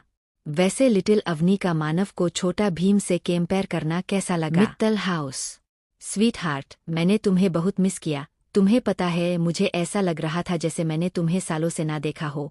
पर अब नहीं, अब मैं तुम्हें खुद से दूर नहीं जाने दूंगा। इतना कहकर विनय ने विनी की कमर पकड़ खुद के करीब करके उसके होठों को चूम लिया। विनय के ऐसे सबके सामने किस करने से विनी को गुस्सा और शर्म दोनों ही आ रही थी। उसने विनय को खुद से दूर करने की कोशिश की मगर विनय अपनी जगह से तस से मस न हुआ। वही जब मित्तल फैमिली ने यह सब देखा तो वह हैरान हो गए। एक मध्यवर्गीय महिला जिसकी उम्र 47 साल होगी, वह आगे बढ़कर गुस्से से बोली, ए लड़के, तुम कौन हो और तुम्हारी हिम्मत भी कैसे हुई हमारी होने वाली बहू के साथ ऐसी हरकत करने की? उस औरत की बात सुनकर विनय ने विनी को किस करना बंद कर दिया और उस औरत की तरफ देखकर अपना मुंह बनाकर बोला, ये ओए बुढ़िया, ज्यादा मत बोलो। दिख नहीं रहा मैं मेरी बेबी को किस कर रहा हूँ? मुझे डिस्टर्ब मत करो क्योंकि मुझे डिस्टर्ब पसंद नहीं। विनय की बदतमीजी देखो, वो औरत गुस्से से कांपने लगी। उस औरत ने अपने पास खड़े एक बुजुर्ग आदमी से कहा, देखिए इस लड़के को, कैसे हमारे घर आकर हमारे साथ ही बदतमीजी कर रहा है। उस औरत के यानी मित्तल खानदान के हेड सूरजभान मित्तल ने घूर के विनय को देखा। अगले ही पल विनय का चेहरा देखकर उन्हें किसी की याद आ गई। उन्होंने अपने मन में सोचा, नहीं नहीं, ये नहीं हो सकता। क्या यह वही है? इसका चेहरा इतना जाना पहचाना क्यों लग रहा है? इतना सोचते ही वह लगातार विनय को घूर रहे थे। वही विनय ने जब देखा सूरजभान सिंह लगातार उसे ही घूर रहे हैं, तो उसने उनकी तरफ नफरत से देखा और अपने मन में कहा, अपनी उल्टी गिनती शुरू कर दो बुढ़े। विनय ने अपने चेहरे के एक्सप्रेशन को बदलते हुए अपनी आंखें छोटी करके सूरजभान जी से कहा, ओए बुढ़े, क्या मैं इतना खूबसूरत हूँ जो तेरी नज़र मुझसे नहीं हट रही? अब घूर घूर के मुझे नज़र लगाना बंद कर, क्योंकि मुझे ऐसे घूरने का हक मैंने सिर्फ मेरी जानेमन स्वीट हार्ट तो दिया है। इतना कहकर विनय ने विनी के गालों को चूम लिया। विनय की इस हरकत से विनी चिढ़ गई और उसने चीरते हुए विनय से कहा, बेशर्म इंसान, अब यहाँ क्या लेने आए हो? जाओ और जाकर अपने उस खंडेर जैसे घर में रहो। इतना कहकर विनी घर के अंदर चली गई। विनी को गुस्से में जाता देख विनय भी बेशर्म की तरह उसके पीछे पीछे जाते हुए बोला, जानेमन देखो तो सही, तुम्हारा पति परमेश्वर और स्वामी कल रात से नहीं सोया है। पहले मेरे साथ रूम चलो ताकि मैं सो सकूं। उन दोनों के घर के अंदर जाने के बाद पूरी मित्तल फैमिली गुस्से से अपने दांत पीसते रह गई। सूरजभान जी ने गुस्से से कांपते हुए कहा, इस घटिया लड़के के बारे में पता लगाओ, कौन है यह? इसके अंदर इतनी हिम्मत कि हमारे घर आकर हमारी बेइज्जती करें। इतना कहकर वह भी घर के अंदर चले गए।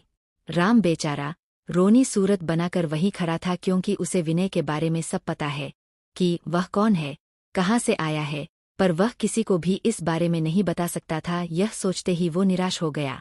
सिंह मेशन में अर्जुन ऑफिस के लिए तैयार होकर अपने रूम से बाहर निकला ही था कि वह अचानक किसी से टकरा गया। अर्जुन ने उस इंसान को बिना देखे माफी मांगते हुए कहा, सॉरी, मैंने देखा नहीं। अर्जुन के इतना कहने के बाद उस इंसान ने जिससे अर्जुन टकराया था उसने कहा, सॉरी की कोई जरूरत नहीं है, क्योंकि मैं जानता हूँ जलते हो तुम मुझसे, बस इसीलिए तुम मुझसे जानबूझकर टकराए हो। उस इंसान की आवाज सुनकर अर्जुन जो वहां से जाने ही वाला था, अचानक वो रुक गया। उसने हैरान होकर उस इंसान को देखा जिससे वह टकराया था। वह इंसान कुणाल था। यह देख अर्जुन चिढ़ गया। अर्जुन ने चिढ़ते हुए कहा, ओए हैंडसम की दुकान, ज्यादा मत बोलो, जब देखो अपनी खूबसूरती का गान लेकर बैठ जाते हो। अर्जुन के पास सुनकर कुणाल उसकी तरफ ऐसे देखने लगा जैसे अभी उसे जान से मार देगा। कुणाल ने अपनी उंगली दिखाकर अर्जुन से कहा, देखना एक दिन तुम मुझसे जल जल कर मर जाओगे। इतना कहकर कुणाल ने अपना मुंह फुला लिया। यह देख अर्जुन ने अपना सिर ना में हिलाया और वहां से चला गया। जैसे ही अर्जुन सीढ़ियों से उतरा, अचानक उसे अपने पीठ पर कुछ भार महसूस हुआ और वह लड़खड़ाकर 2 कदम पीछे हो गया। खुद का बैलेंस बनाते हुए अर्जुन ने अपना सर घुमाकर पीछे देखा तो वह चिढ़ गया, क्योंकि कुणाल उसकी पीठ पर चढ़ा हुआ था। कुणाल ने अपने हाथ को अर्जुन के गले में लपेटते हुए कहा, अर्जुन, जल्दी मेरे पैरों को पकड़ो वरना हम दोनों गिर जाएंगे। कुणाल की बात सुनकर अर्जुन जल्दी से उसके पैरों को पकड़कर बैलेंस बना लेता है। फिर कुणाल की तरफ घूर कर देखते हुए बोला, यह क्या हरकत है कुणाल? कुणाल ने भी उसी फोन में अर्जुन को जवाब दिया, तुम मुझसे थोड़ी देर पहले टकराए थे, उसके कारण मेरे पैर में दर्द हो रहा, इसलिए मैं चल नहीं पा रहा हूँ। चुपचाप मुझे ऐसे ही उठाकर ऑफिस छोड़कर आओ। कुणाल की बातों का अर्जुन कुछ जवाब देता उससे पहले ही उसे अपने गले में कुछ लटकता हुआ महसूस हुआ। अर्जुन ने गुस्से से अभी को देखा, जो उसकी गोद में चढ़ा हुआ था। अर्जुन ने अभी से परेशान होकर कहा, अभी यह सब क्या है? अभी ने तुरंत जवाब दिया, भाई दिस इज नॉट फेयर। आप कुणाल भाई को अपने पीठ पर चढ़ा सकते हो तो आप मुझे गोद में क्यों नहीं उठा सकते? मैं तो आपका छोटा भाई हूं ना। इतना कहने के बाद अभी भोला सा चेहरा बनाकर अर्जुन की तरफ देखने लगा। बेचारा अर्जुन किसी तरह अपना गुस्सा शांत करने की कोशिश करने लगा। पता नहीं यह बेचारी की बदकिस्मत थी या कुछ और। उसी वक्त सोना, परी और कायरा भी किचन से बाहर आ गई और अपने सामने के नज़ारे को देखकर वो तीनों शॉक हो गई। कायरा ने सोना और परी से कहा, पक्का इस नकचरे कुणाल ने कुछ किया होगा, जो अर्जुन भैया इतने ज्यादा परेशान नजर आ रहे हैं।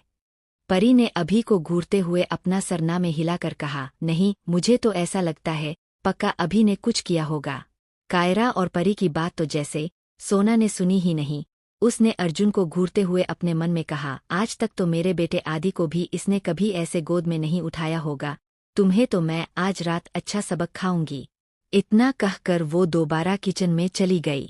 कायरा ने एक गहरी सांस लेकर कुणाल को देखा और धीरे से बुध बिदाई, मुझे तो लगता है इस इंसान ने अपना दिमाग बेचकर ही अपना बिजनेस खड़ा किया है, तभी तो आज उसके पास दिमाग नहीं है। इतना कहने के बाद कायरा और परी भी किचन में चली गई। पेरिस में मानव का रूम। मानव के रूप में इस वक्त सभी मौजूद थे। श्री, लिटिल अवनी और खुशी बेड पर बैठकर बातें कर रही। नीरज जी, वीर, राज, जीव और मानव सोफे पर बैठेकर अपने सामने खड़े आरव को घूर कर देख रहे थे, जो इस वक्त अपना सर नीचे करके उनके सामने खड़ा था। विक्की और जिम्मी जो सोफे से टिककर जमीन पर बैठे थे, उन्हें आरव की हालत देखकर बहुत ही मजा आ रहा था। कुछ देर ऐसे ही खड़े रहने के बाद आरव ने अपने होठों को काटते हुए कहा, बॉस मुझे सच में नहीं पता कल रात मेरे साथ क्या हुआ था। आरव की बात सुनकर मानव नीरज जी की तरफ घूर कर देखने लगा तो नीरज जी हड़बड़ा गए। जीव ने आरव को देखते हुए उससे पूछा, आरव भाई, अब आप आगे क्या करोगे? आरव कुछ जवाब देता उससे पहले ही नीरज जी तपाक से बोले, शादी करेगा और क्या करेगा? नीरज जी के ऐसे बीच में बोलने से सभी उनकी तरफ देखने लगे। इससे पहले कोई कुछ बोल पाता, उससे पहले ही उन सभी के कानों में श्री, खुशी और लिटिल अवनी की आवाज पड़ी, जिसे सुनकर मानव और आरव का चेहरा काला पड़ गया। लिटिल अवनी ने खुशी से पूछा, खुशी तुम कितने साल की हो? मैं तो 18 की हूँ। खुशी ने लिटिल अवनी को जवाब दिया, मैं भी 18 की हूँ। खुशी का जवाब सुनकर लिटिल अवनी ने खुश होकर कहा, मतलब हम दोनों की एज सेम है। लिटिल अवनी अपनी आंखें बड़ी करके आगे बोली, तुम्हें पता है, हब्बी मुझसे बोलते हैं मैं अभी छोटी हूँ, हब्बी मुझसे बहुत बड़े हैं और डैडी कहते हैं बड़े लोग बूढ़े होते हैं। लिटिल अवनी की तरफ हैरानी से देखते हुए श्री ने कहा, क्या सच में? लिटिल अवनी कुछ जवाब देती उससे पहले ही खुशी ने अपना सर खुजाते हुए उन दोनों की तरफ देखकर कहा, मतलब आरव सैया भी बूढ़े है। उन दोनों की बात सुनकर श्री ने अपनी आंखें बरीबरी करते हुए तेज आवाज में अपने मुंह पर हाथ रखकर कहा, क्या इसका मतलब तुम्हारा हब्बी और सैया दोनों ही बूढ़े हैं? कंटिन्यू। मानव और आरव क्या करेंगे नीरज जी के साथ? लिटिल अवनी की बात सुनकर अर्जुन कैसे अपना पीछा छुड़ाएगा अभी और कुणाल से क्या विनय को विनी माफ करेगी और उसके साथ वापस जाएगी? जानने के लिए बने रहे। बेचारा अर्जुन सब उसे कितना परेशान करते हैं। अच्छा हुआ राज, विक्की, जिम्मी और नीरज जी यह नहीं है, वरना वो सब होते तो हाँ, अर्जुन तुम पागल बिल्कुल हो सही जाता। बोल रही हो, हब्बी और आरव भाई दोनों ही बूढ़े हैं। लिटिल अवनी ने खुशी को जवाब दिया। उसकी बात सुनकर मानव का चेहरा काला पड़ गया।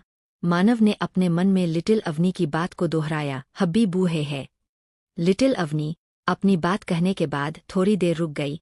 कुछ देर सोचने के बाद लिटिल अवनी ने कंफ्यूज होकर खुशी की तरफ देखा, फिर अपनी आंखें जल्दी जल्दी चिपकाते हुए खुशी से पूछा, ये खुशी, यह सैया कौन है?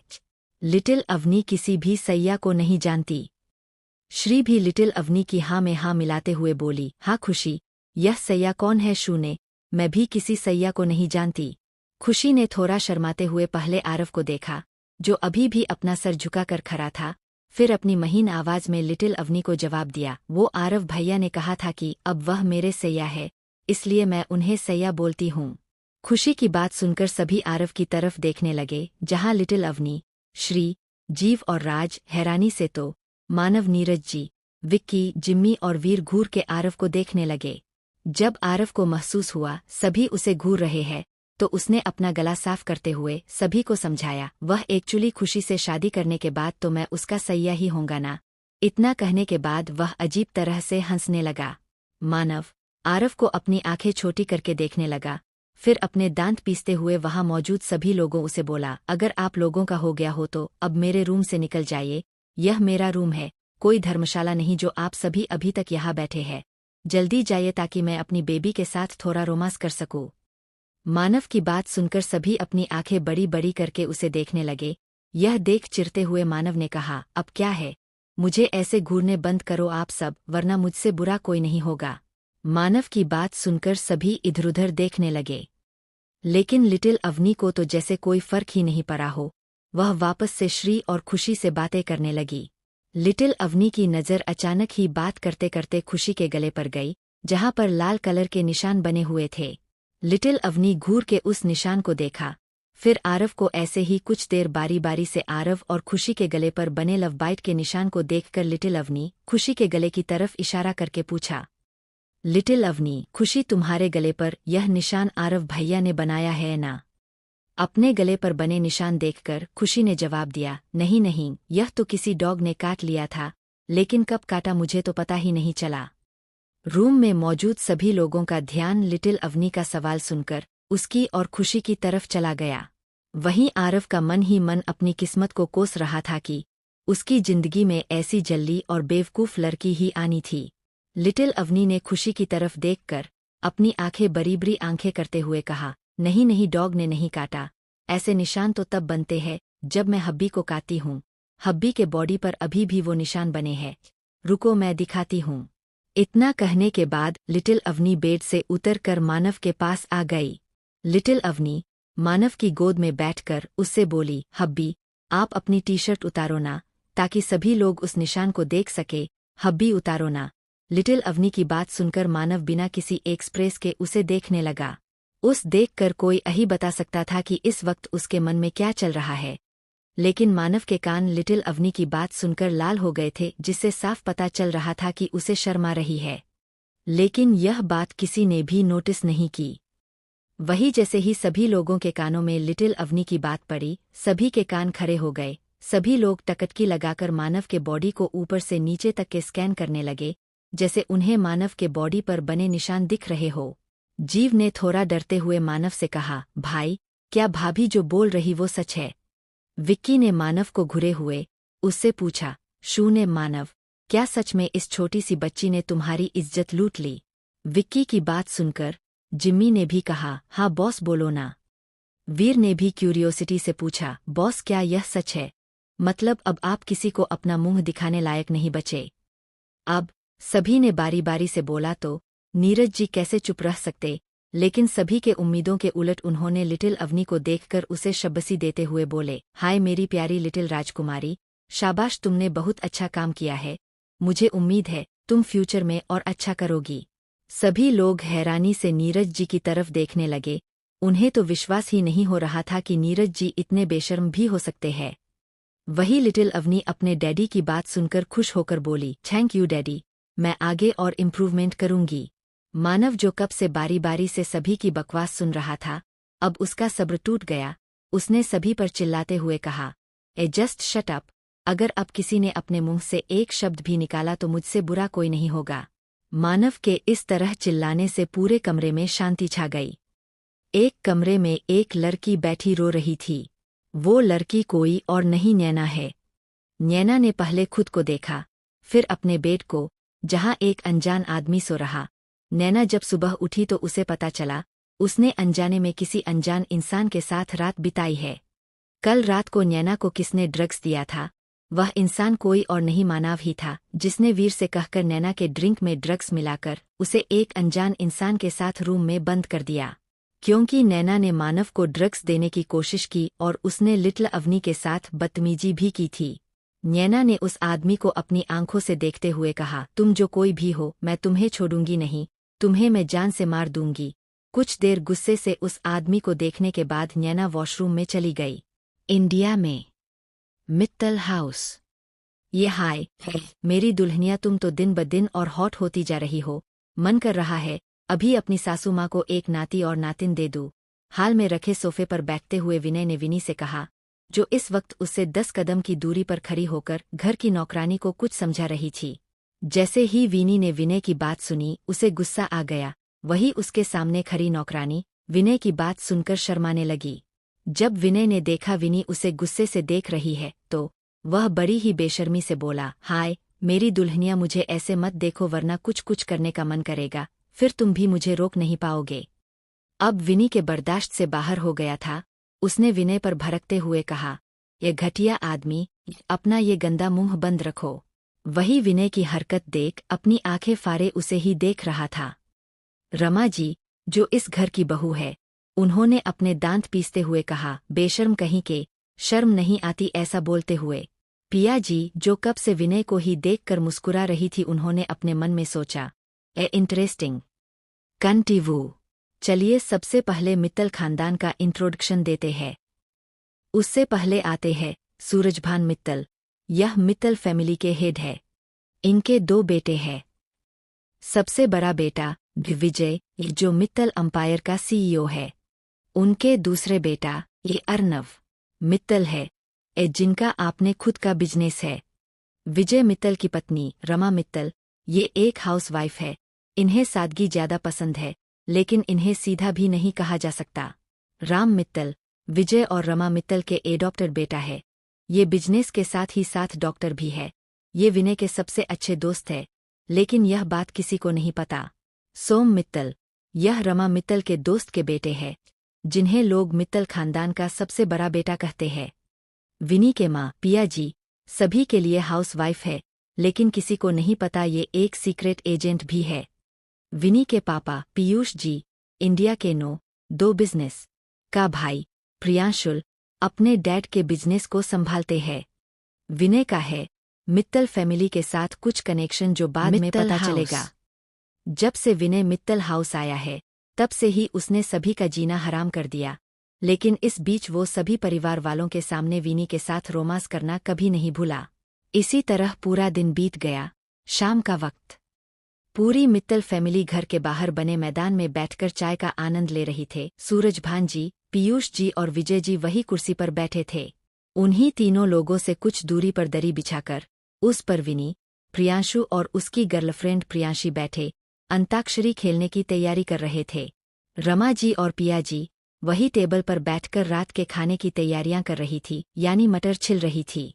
राम ने पिलो को अपनी गोद में रखकर सभी से कहा, जल्दी शुरू करो, नहीं तो दादाजी कहीं हमें डांटने न लग जाए कि हम सभी क्या बचकाना खेल खेल रहे हैं। की बात सुनकर प्रियांशुल सूरजभान जी की तरफ देखने लगा, जो अपनी चाय की चुस्की लेकर उसके पिता और विजय जी से बातें कर रहे थे। राहुल ने की तरफ मुड़कर उससे कहा, क्यों डराता रहता है, शकुनी कहीं का, जब देखो सबके आग लगाता रहता है। राम ने अपनी आंखें छोटी करके कहा, क्या कहा तुमने शकुनी, अगर मैं शकुनी तो तू कंस है। उन दोनों को लड़ता देख विनी ने अपना सर पकड़ लिया और थोड़ी देर बाद गुस्से से चिल्लाकर बोली, चुप हो जाओ तुम दोनों, वरना पीट पीट कर भरता बना दूंगी तुम्हारा। अब बताओ तुम दोनों को खेलना है या नहीं। विनी की डांट सुनकर दोनों चुप हो गए। फिर विनी को देखकर एक साथ बोले, खेलना है।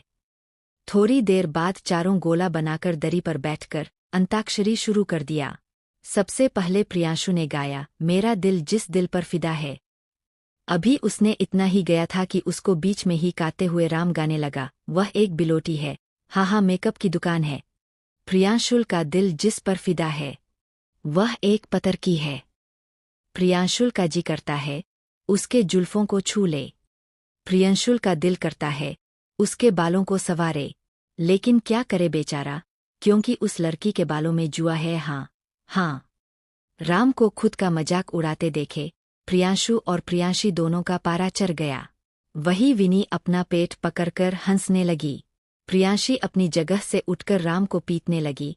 वही राम को ज्यादा लग नहीं रही थी, फिर भी वह चिल्ला रहा था। तभी उन सभी के कानों में एक आवाज पड़ी, ए तुम लोग क्या कर रहे हो, और साले साहब आप इतने गुस्से में क्यों लग रहे हो। इस आवाज को सुनकर सभी ने आवाज के दिशा में देखा तो विनय अपने जेब में हाथ डालकर उन्हीं के पास आ रहा था। विनय विनी के बगल में आकर बैठ गया, फिर प्रियांशु को देखते हुए पूछा, साले साहब क्या हुआ। प्रियांशी जो विनय के आने के बाद रुक गई थी, वह दोबारा राम को पीटने लगी। प्रियांशु ने लाचारी से राम और प्रियांशी की तरफ देखा, फिर विनय से बोला, कुछ नहीं जीजाजी, थोड़ी गंदगी थी यह जिसे प्रियांशी साफ कर रही है, वो सब छोड़िए, आप भी हमारे साथ आइए और गेम खेलिए। राम ने खुद को छुड़वाते हुए कहा, अरे छोड़ दो प्रियांशी, नहीं तो हम गेम नहीं खेल पाएंगे। फिर विनय की तरफ इशारा करके बोला, अरे तुम्हारे जीजाजी को भी गेम खिलाओ। राम की बात प्रियांशी को सही लगी, इसलिए उसने राम को छोड़ दिया और फिर विनय को देखकर अपनी चमकती आंखों से बोली, शू ने जीजाजी आप भी गाना गाओ ना। प्रियांशी की बात सुनकर प्रियांशु भी बोला, हाँ जीजाजी आप गाओ ना। उन सभी की बात सुनकर विनी का मुंह बन गया। वही उन सभी की तरफ देखकर विनय ने पहले कुछ देर कुछ सोचा, फिर विनी की तरफ देखकर हल्का सा मुस्कुरा कर बोला, ठीक है। वहीं विनय की हाँ सुनकर सभी खुश हो गए। विनय ने विनी को देखकर गाना शुरू किया, जरा जरा बेहकता है, महकता है, आज ये मेरा तन बदन, मैं प्यासा हूँ, जरा जरा बेहकता है। विनय का गाना सुनकर वहां मौजूद सभी लोगों के चेहरे लाल हो गए हैं, कुछ के गुस्से से तो कुछ के शर्म से। विजय जी ने गुस्से से विनय को देखकर अपनी मुट्ठी कसते हुए कहा, मैं बस सोम का इंतजार कर रहा हूं, क्योंकि मैं चाहता हूं वही इस लड़के को सबक सिखाएं, ताकि इसके सर से प्यार का भूत उतर जाए। सूरजभान जी ने भी हाँ में हाँ मिलाते हुए कहा, तुम सही कह रहे हो, एक बार सोम आ जाए बस। फिर राम को देखकर गुस्से से आगे बोले, शू ने, यह निकम्मा, इसे मैंने इस लड़के की इन्फॉर्मेशन निकालने को कहा था, लेकिन ये यहाँ इस लड़के से ही चिपका हुआ है। वहीं पीयूष जी, जो चुपचाप बस उन दोनों की बातें सुनकर मुस्कुरा रहे थे, उनकी आंखों में कुछ तो अजीब था। सिंह मेशन, अर्जुन, अभी और कुणाल ऑफिस से वापस आ चुके थे। कुणाल हॉल में आकर कायरा की तरफ देखते हुए अपना मुंह बनाकर सीधा अपने रूम की तरफ चला गया। कुणाल की हरकत देख कायरा ने अपने मुंह बनाकर कहा, नकचरा कहीं का, इतना कहकर वो भी रूम की तरफ चली गई। अर्जुन भी सीधा अपने रूम में जाकर बिस्तर पर लेट गया। अर्जुन को अभी 2 मिनट ही हुआ होगा लेटे हुए, तभी आदि आकर उसकी पीठ पर कूद गया। दर्द के कारण अर्जुन के मुंह से आह निकल गई। फिर पीछे मुड़ते हुए आदि को घूर से देखने लगा, तो बदले में आदि ने उसके बाल पकड़ लिए। आदि की ये हरकत देख अर्जुन उस पर चिल्लाते हुए बोला, अब क्या है छोटे कद्दू, क्या तुम्हें चैन नहीं मुझे आराम करता देख। अर्जुन की बात सुनकर आदि उसे घूर के देखने लगा, पर फिर अपना मुंह फुलाकर बोला, डैडी आप बहुत बुरे हो, आप मेरे साथ घूमने भी नहीं जाते और ना ही मेरे लिए गिफ्ट लाते हो। मेरे सभी स्कूल फ्रेंड्स को उनके डैडी रोज स्कूल छोड़ने आते हैं, पर आप तो मुझे टाइम भी नहीं देते। सभी मेरा मजाक उड़ाते हैं कि मेरे पास डैडी नहीं है। आप मेरे साथ स्कूल चलो और उन सभी को बताओ कि आप मेरे डैडी हो। इतना कहने के बाद आदि की आंखें नम हो गई, क्योंकि बचपन से ही लोगों ने उसे हमेशा इस बात का ताना दिया है कि उसके पास डैडी नहीं है। पर आज जब उसके पास उसके डैडी है, तो वो सभी को यह बात बताना चाहता था। आदि को ऐसे देखकर अर्जुन को भी बुरा लगा। उसने आदि को गले लगाते हुए उसे शांत कराकर कहा, सॉरी बेबी, डैडी को माफ कर दो, डैडी बहुत बुरे हैं, वह आप पर बिल्कुल भी ध्यान नहीं दे पाए। फिर आदि के चेहरे को खुद की तरफ करके आगे बोला, शू ने, कल पक्का डैडी आपके साथ स्कूल जाएंगे, ताकि आपके फ्रेंड को भी पता चले कि आपके पास भी डैडी है। अर्जुन की बात सुनकर आदि खुश हो गया। वहीं अर्जुन को खुद पर ही गुस्सा आ रहा था कि वह अपने बेटे को कैसे इग्नोर कर सकता है। उसमें ठान लिया था कि आज से ही वह हमेशा अपने बेटे का अच्छे से ध्यान रखेगा। यह सोचते ही अर्जुन ने कसकर आदि को गले लगा लिया। पेरिस में इस वक्त रात का समय था। मानव लिटिल अवनी को गले लगाकर सो रहा था, तभी उसका फोन बजा। मानव ने जैसे ही फोन रिसीव करके अपने कान पर लगाया, फोन की दूसरी तरफ वाले इंसान की बात सुनकर उसकी भौहें तन गई। उसका चेहरा गुस्से से लाल हो गया। मानव ने उस आदमी की बात सुनकर बस एक ही शब्द का, ए निकलो, इतना कहकर उसने फोन कट कर दिया और बेड से उतरकर कपड़े पहनकर अपने कुछ जरूरी सामान लिया और लिटिल अवनी को गोद में उठाकर रूम से निकल गया। वही आरव भी खुशी को लेकर भागते हुए अपने रूम से बाहर निकला। वीर श्री का हाथ पकड़कर उसे होटल के पार्किंग एरिया में लेकर पहुंचा, जहां पहले से ही सभी उसका इंतजार कर रहे थे। सभी लोग गाड़ी में बैठकर उस होटल से निकल गए। उन सभी के सेफ्टी के लिए लगभग 100 बॉडीगार्ड उनके साथ थे। कार चलाते हुए गुस्से से विक्की बोला, धीरज राय को चैन नहीं है, जो उसने अपनी मौत को इस बार दावत दी है, जो वो अपने बेटे के मौत का बदला लेने आ गया। जिम्मी जो पैसेंजर सीट पर बैठा सिगरेट पी रहा था, उसने विक्की के गुस्से भरे चेहरे को देखकर कहा, नहीं, वह धीरज के अंदर इतनी ताकत नहीं जो मानव सिंह के खिलाफ साजिश कर सके। पक्का कोई ताकतवर इंसान उसका साथ दे रहा नहीं तो किसी में इतनी हिम्मत नहीं है जो हमें मारने के लिए पूरे पेरिस को अपने कब्जे में ले ले। नीरज जी, राज और जीव को तो कोई फर्क ही नहीं पड़ रहा था कि पूरे पेरिस को किसी ने घेर लिया था ताकि वह उन सभी पर हमला कर सकें। वहीं दूसरी कार में मानव और लिटिल अवनी बैक सीट पर बैठे थे। लिटिल अवनी अभी भी मानव की गोद में सो रही थी। आरव भी खुशी अपनी गोद में लेकर बेडशीट पर मानव के बगल में बैठा था। श्री पैसेंजर सीट पर बैठी वीर को घूर रही थी। उसे तो कुछ समझ ही नहीं आ रहा था कि क्या हो रहा है। वीर जो ड्राइव कर रहा था, उसने अपनी सीरियस आवाज में मानव से कहा, हमें जल्द से जल्द यहाँ से निकलना होगा क्योंकि यह जो कोई भी है बहुत खतरनाक है, और मुझे नहीं लगता जिन लोगों ने कुछ ही वक्त में पूरे पेरिस को अपने कब्जे में ले लिया उनके खिलाफ कोई जाकर हमारी मदद करेगा। आरव भी सीरियस होकर मानव से बोला, बॉस, हम सभी उनका सामना बड़े ही आसानी से कर सकते हैं, मगर हम इस वक्त अकेले नहीं हैं। हमारे साथ यंग मैडम, खुशी और श्री भी है। आरव की बात सुनकर मानव अपनी गोद में बैठी लिटिल अवनी को देखने लगा, फिर अपने कठोर आवाज में बोला, वो शुरू से ही हम पर और हमारे हर हरकतों पर नजर रख रहे थे। मानव की बात सुनकर आरव और वीर चौक पर उसकी तरफ देखने लगे हैं, जिसके चेहरे पर इस वक्त एक डेविल स्माइल थी, जिसे देखकर साफ पता चल रहा था पक्का मानव के दिमाग में कुछ तो चल रहा है, या फिर उसे पता है कि कौन उन्हें मारने की कोशिश कर रहा। कंटिन्यू। क्या मानव को पता है कौन अनपर जानलेवा हमला करने को तैयार बैठा है? अब कैसे बचेंगे ये सभी उस हमले से? सोम क्या करेगा विनय के साथ? क्या अर्जुन जाएगा आदि के साथ उसके स्कूल? जानने के लिए बने रहे। वीर ने कार ड्राइव करते हुए एक बार शीशे से मानव को देखा, जो इस वक्त काफी शांत नजर आ रहा था। मानव को इतना शांत देख वीर मन ही मन कुछ सोचकर मुस्कुराने लगा। वहीं आरव जो कब से ही वीर को मुस्कुराता देख रहा था, उसने अपनी आंखें छोटी करके वीर से पूछा, तुम मुस्कुरा क्यों रहे हो? हम इतनी बड़ी मुसीबत में फंसे हैं और तुम मुस्कुरा रहे हो, कहीं तुम्हारा मानसिक संतुलन तो नहीं बिगड़ गया? इतना कहने के बाद आरव की नजरें मानव से टकरा गई, जो गुस्से से उसे ही घूर रहा था। यह देख आरव ने जल्दी से अपना सर नीचे कर लिया और चुपचाप बैठ गया। अपने आप को शांत करते हुए मन ही मन आरव बोला, कहाँ यह डेविल जो हमेशा अपनी नजरों से ही मुझे डराता है, और दूसरा यह वीर इस डेविल के साथ रह रहकर इसके जैसा ही पागल हो गया। मुझे कैसे भी करके इस डेविल से दूर रहना होगा ताकि इसके संगत का असर मुझ पर न पड़े।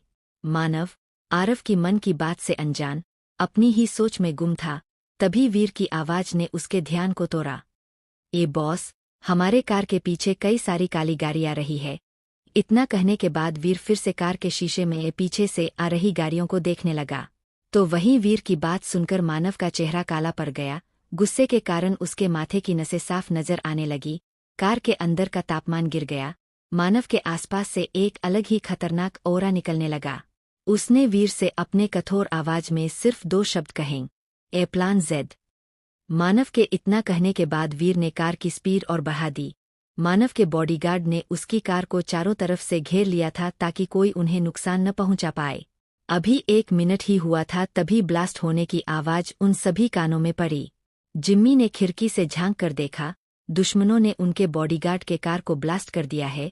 जिम्मी ने खिड़की से बाहर देखते हुए कहा, हमारे दुश्मनों ने पूरी तैयारी की है हमें मारने की। उसके बगल में ड्राइविंग सीट पर बैठा वर्व ड्राइव कर रहा विक्की कुछ सोच रहे थे। तभी वीर अपनी कार की स्पीड को तेज करके विक्की के कार के बराबर आ पहुंचा। आरव ने विक्की को कुछ इशारा किया, बदले में विक्की ने अपने सर हाँ में हिला दिया। कुछ देर बाद सभी कार हाईवे के पास पहुंची। तभी दुश्मनों ने उन पर हमला कर दिया। दुश्मनों ने उन्हें चारों तरफ से घेर लिया और उन पर ताबड़तोड़ फायरिंग करने लगे। तभी वहां पर एक सफेद कलर की चमचमाती कर आके रुकी, जिसमें से एक नीले रंग का शर्ट और ब्राउन जैकेट पहने इंसान निकला। वो इस वक्त दिखने में किसी खतरनाक क्रिमिनल से कम नहीं लग रहा था। उस आदमी ने अपने आदमियों को आर्डर देते हुए जो इस वक्त मानव की कार पर फायर कर रहे थे। स्टॉप फायर, आगे बढ़ो और जाकर पता करो वह जिंदा है या मर गए। उस इंसान की बात सुनकर उसके आदमियों ने कहा, यस डेविड बॉस। इतना कहकर दो आदमी आगे बढ़कर कार का दरवाजा जैसे ही खोलने वाले थे, अचानक ही आसमान से गोली चलने की आवाज आई और सभी आदमी एक एक करके मरने लगे। डेविड ने आसमान की तरफ देखा जहां 5 हेलीकॉप्टर नजर आ रहे थे। डेविड ने अपने आदमी को आर्डर देते हुए कहा, जल्दी छिपो, हमने जितना सोचा था यह सभी उससे कई ज्यादा चालाक है। हमें कैसे भी करके हमारे बॉस के आर्डर को फॉलो करना होगा और इन्हें खत्म करना होगा। डेविड की बात सुनकर उसके सभी आदमी ऐसी जगह छिपने लगे जहां आसमान से चलाई गई गोली उन तक में पहुंचे, क्योंकि वह सभी आसमान में उड़ रहे हैं। आसमान में उड़ रहे 5 हेलीकॉप्टर धीरे धीरे जमीन पर उतरने लगे। हेलीकॉप्टर के उतरते ही उसमें से कई सारे आर्मी यूनिफॉर्म पहने जवान निकले, जिनके हाथों में राइफल थे। वे सभी उस सुनसान रोड पर एक लाइन से खड़े हो गए और कुछ ने डेविड और उसके आदमियों को पकड़ लिया। डेविड ने खुद को छुड़ाते हुए कहा, छोड़ो मुझे, तुम जानते नहीं हो मैं कौन हूँ। मेरा बॉस रेड गैंग का लीडर, जिसने पूरे पेरिस को अपने कब्जे में ले लिया। अगर तुम लोग मुझे मार देते हो तो वह तुम्हें छोड़ेंगे नहीं, और अगर मर भी गया तो कोई फायदा नहीं होगा, क्योंकि मेरे जैसे ही कई लोग तुम सबको मारना चाहते हैं। सिंह परिवार की बेटी को खत्म करना चाहते हैं। इतना कहने के बाद डेविड झटपटाने लगा और आर्मी यूनिफॉर्म पहने आदमियों से खुद को छुड़ाने की कोशिश करने लगा, लेकिन वहां मौजूद किसी भी इंसान को कोई फर्क नहीं पड़ रहा था। उन सभी आर्मी यूनिफॉर्म पहने जवानों के चेहरे एक्सप्रेशनलेस थे। तभी अचानक सभी के कानों में एक कठोर और खतरनाक आवाज पड़ी, तुम्हारा बॉस कौन है? इस आवाज को सुनकर सबने हेलीकॉप्टर की तरफ देखा। मानव हेलीकॉप्टर से नीचे उतरा। उसके एक तरफ आरव और दूसरी तरफ वीर साथ चल रहे था। मानव के किसी यमराज से कम नहीं लग रहा था। वह चलता हुआ डेविड के पास पहुंचा और गुस्से से उसके चेहरे को घूरने लगा।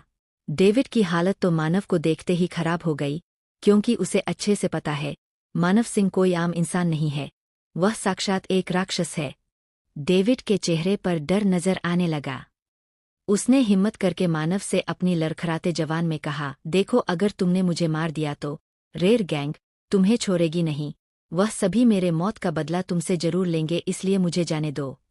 जैसे ही डेविड ने अपनी बात खत्म की, मानव अपने हाथ में पकड़े खंजर से उसकी पेट पर प्रहार कर दिया। आह! दर्द से डेविड तड़प उठा।